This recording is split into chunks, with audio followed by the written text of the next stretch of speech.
বিসমিল্লাহির রহমানির রহিম। সিলেটি মাতিলাই, আপনারা সব ভালো আছেননি? আসলে বক্তব্য দেওয়া সবার নিয়ম নীতি রেজুলেশন।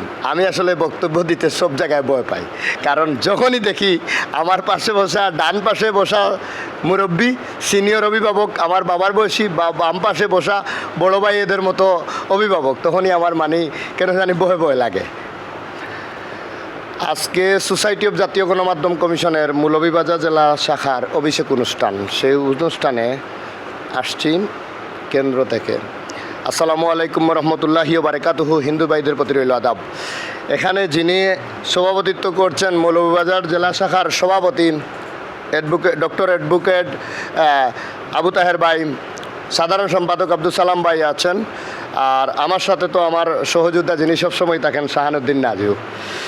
এখানে প্রেস ক্লাবেরও সদস্য এখানে দেখছি আমাদের অতিথিবৃন্দ আছেন এবং উপদেষ্টা বিন্দু আছেন, সেক্রেটারি, আরও কয়েকবার সেক্রেটারির সাথে বসা হয়েছে। তো আসলে সোসাইটি অফ জাতীয় গণমাধ্যম কমিশন সেটা হচ্ছে তৈরি হয়েছে লড়াই করে। আমি ঢাকা প্রেস ক্লাবে থাকি, তো আসলে আমার সংগ্রামী সাধারণ সম্পাদক সিলেট জেলা শাখার যিনি বলেছেন যে আমরা সবসময় 50 থেকে 60 জন বা 100 জন প্রেস ক্লাবেই সাংবাদিক জন্ম নিয়েছিলেন, 10 জন বা 20 জন, সে থেকে কমিটি করে করে করে করে প্রতিষ্ঠা লগ্ন থেকেই 50 থেকে 60 জন, বা ধরেন ঢাকাতে 100 জন এরকম দেখেছি অনেক প্রেস ক্লাবে।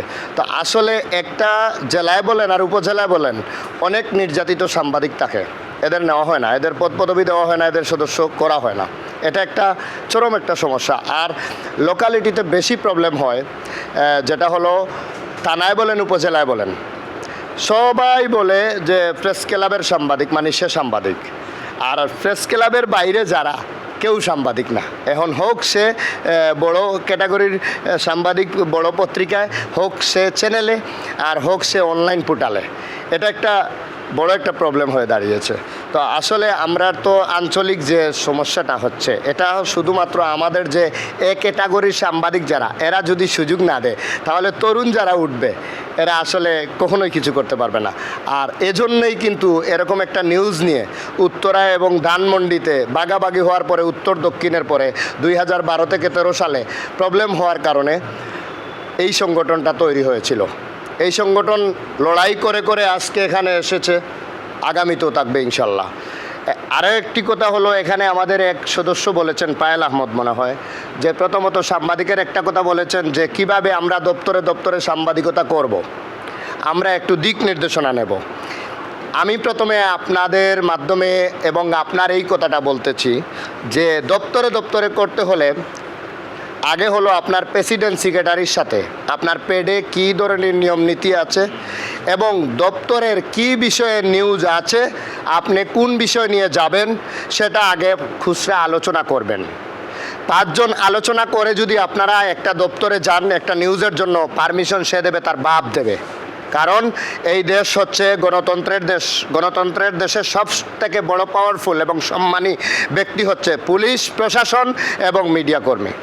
আর আমরা সব জায়গায় দেখেছি, আমি বিশেষ করে সিলেটে বড় বড় সাংবাদিক বলে, আর ভাই সাংবাদিক তো জাতির চতুর্থ স্তম্ভ, জাতির বিবেক। আপনি মিডিয়া কর্মী বলেন, আপনি রিপোর্টার বলেন, আপনি কিভাবে একটা প্রতিনিধির কার্ড ব্যবহার করে আপনি বলেন সাংবাদিক হয়ে গিয়েছেন, আপনার কোয়ালিফিকেশন কি? আপনি জাতির বিবেক কিভাবে হবেন? এটা আপনি প্রশ্নই আসে না এটা বলার।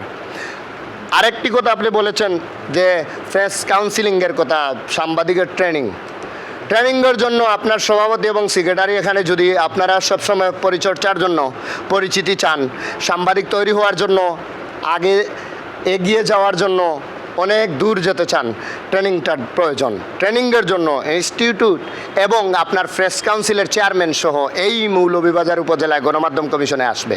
যদি আপনারা আপনাদের প্রেসিডেন্ট সেক্রেটারি নিয়ে আপনারা একতাবদ্ধ হয়ে কাজ করেন, যেহেতু এখানে আপনাদের সংগঠনে এনেছেন এবং এই মৌলভীবাজার উপজেলার বলেন আর জেলার বলেন প্রেস ক্লাবের এখানে সম্মানিত নেতৃবৃন্দও এনেছেন, এটা আপনাদের জন্য একটা গুড পয়েন্ট। এটা আপনারা এগিয়ে যেতে পারবেন অনেক দূর। তো সেক্ষেত্রে যদি প্রেস কাউন্সিল ট্রেনিং করা লাগে, ডিসি বরাবর থেকে ধরে সার্কিট হাউস থেকে ধরে কন্ট্রোলিং করা লাগে, আমরা কেন্দ্র থেকে সব কিছুই করব। কারণ আমি শুধু সোসাইটি অফ জাতীয় গণমাধ্যম কমিশনে না, আমি ঢাকা প্রেস ক্লাবেও আছি। আমরা সেখান থেকেই তৈরি হয়েছি এবং এখনও আমি অনেক লাইন এখনও মনে করি আমার জানা নেই, কারণ সাংবাদিকতার শেষ নেই। আমাকে আমার সেক্রেটারির সাথে খুব উচ্চ পর্যায়ে একজন কর্মকর্তা বলেছিলেন, সরকারি উচ্চ পর্যায়ে কর্মকর্তা, যে ভাই দেখেন আমি যে পোস্টে নিযুক্ত হয়েছি, জাড়ুরদার যারা, চকিদার যারা, তাদের সাথে কাজ করতে হয়, কিন্তু আমার কোয়ালিফিকেশন নেওয়া হয়েছে মাস্টার্স। আসলে মাস্টার্সের এখানে প্রয়োজন ছিল না। আমাকে যদি ন্যূনতম আমরা ইন্টার পর্যন্ত নেওয়া হতো তাহলে প্রয়োজন ছিল না শিক্ষার। যদি আমাকে ট্রেনিং দেওয়া হতো যে আমি জাড়ুদারকে কিভাবে চালাবো, আমি পরিষ্কারটা কিভাবে করব এই দপ্তরটা, তাহলে আমার জন্য ভালো ছিল। আর আপনাদের সাংবাদিকতার মধ্যে ট্রেনিং প্রয়োজন, শিক্ষার প্রয়োজন, অনেক কিছু শেখার প্রয়োজন। কিন্তু দেখা যায় একটা পোর্টাল আমি নিজেই করেছি, আমি সে থেকে বিসমিল্লাহির রহমানির রহিম আরম্ভ করিতেছি। কোন জায়গায় শুরু করতেছেন, বাথরুম পিছনে না সামনে, আরবি লেখা কোন দিকে, আপনার স্প্লেইং যে স্প্লিংটা আছে, আপনি যে টাইটেলটা দিচ্ছেন নিউজে, কোনটা পারদর্শী আর কোনটা পারদর্শী না, কোনটা সমালোচিত, এবং ম্যাক্সিমাম মোবাইল দিয়ে টাইপ করার মাধ্যমে আপনারা সবাই খেয়াল করেছেন কিনা অনেকটা ভুল থাকে, কিন্তু স্পেলিং হয় না, কিন্তু অনেকটা ভুল থাকে। যার জন্যে আমাদের এই সাংবাদিক, হলুদ সাংবাদিক, লাল সাংবাদিক, কালো সাংবাদিক যে শব্দটা এসেছে, অনেক দপ্তরের প্রশাসনিক সেক্টরে নিউজ নাম দেখার পরে, ওই সাংবাদিকের নাম দেখার পরে, স্পেলিং দেখার পরে পত্রিকাটা এভাবে রেখে দেয়, সে দেখেই না, হোক সে যে কোনো একটা বড় ক্যাটাগরি সাংবাদিক। এরকম কিন্তু ক্রস করা, এগুলো ভাঙতে হবে। তো এগুলো ভাঙার কারণ হচ্ছে পায়েল ভাই যে শব্দটা বলেছেন যে গঠনতন্ত্রমূলক, আমি ধন্যবাদ জানাই যে আপনারা ট্রেনিং করেন। ট্রেনিং করলে আপনারা সনদ যদি পান, আপনারা অ্যাক্টিভিটিস দেখান, তাহলে কিন্তু এই মৌলভীবাজার জেলার জন্য সফল ম্যান হবেন। আর আরও একটি কথা, আপনাদের একটা জিনিস আমি দেখেছি সিলেট জেলায় বেশি এই জিনিসটা বেশি, যেটা হচ্ছে আমরা মুরব্বীদের রেসপেক্ট করতেই পারি না।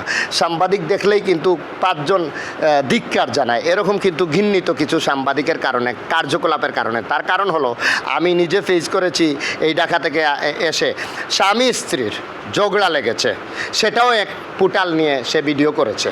কাটার পরে সে বলতেছে ভাই আমরা স্বামী স্ত্রী, আমাদের পার্সোনাল বিষয়, এটাতে আপনি নাক গলান না। এটা লাস্ট মুহূর্তে প্রশাসন পর্যন্ত গিয়েছে। আপনি নিউজ করার আগে প্রেস কাউন্সিলে যদি আপনি ট্রেনিং করেন, তাহলে স্পষ্ট বলা আছে যে নিউজ করার কারণে যার অস্তিত্ব আর ফিরে দিতে পারবেন না, হরণ হয়ে যাবে, সেই নিউজ আপনি করতে পারেন না, বেআইনি। কারণ মহান আল্লাহ তাআলা বলেছেন আমরা যেহেতু মুসলমান, একজনের অন্যায় দোষটা ঘুরে রাখবো। কারণ এমন কোনো নিউজ, এমন কোনো ভিডিও ব্ল্যাকমেলিং জিনিসটা নিয়ে আপনি আপনার ফেসবুকে ছেড়ে দিলেন, ফেসবুকটা তো মানুষ দেখতেছে, এটা একটা প্রবলেম। দ্বিতীয় কথা হচ্ছে বাদী বিবাদী এবং এলাকার সাপোর্টিং যে মানুষটা আছে, সেটা তথ্য নিশ্চিত না করেই আপনি এভিডেন্সের উপরে, শোনার উপরে লিখে ছেড়ে দিলেন। এটা ছেড়ে দেওয়ার পরে কতটুকু সত্য, কতটুকু মিথ্যা, এই জিনিসটা আপনি জানতে চাইলেন না। আপনি প্রেস ক্লাব বলেন, আপনার গণমাধ্যম কমিশনের অফিস বলেন, আপনি তাদেরকে আনতে পারলেন না, এখানে বিচার সালিশের মতো ডাকতে পারলেন না, আপনি নিউজ নিয়ে দৌড়াইলেন। আপনাকে কে দেখবে? আপনাকে কেউ দেখবে না, কেউ সাপোর্ট দেবে না। আপনাকে দেখলে একটা এরিয়ায়, আরেকটা এরিয়ায় পাঁচজন দাঁড়িয়ে থাকে। এগুলো থেকে আমরা বেরিয়ে আসতে হবে। আমি ছোটো মানুষ, আমার হয়তো বা অনেক কথাবার্তায় ভুল হতে পারে আপনাদের। আগামী দিনে আমাদের 20 ডিসেম্বর প্রতিষ্ঠা বার্ষিকী সিলেট বিভাগের, তো আমরা সিলেট জেলাতেই সবসময় করি।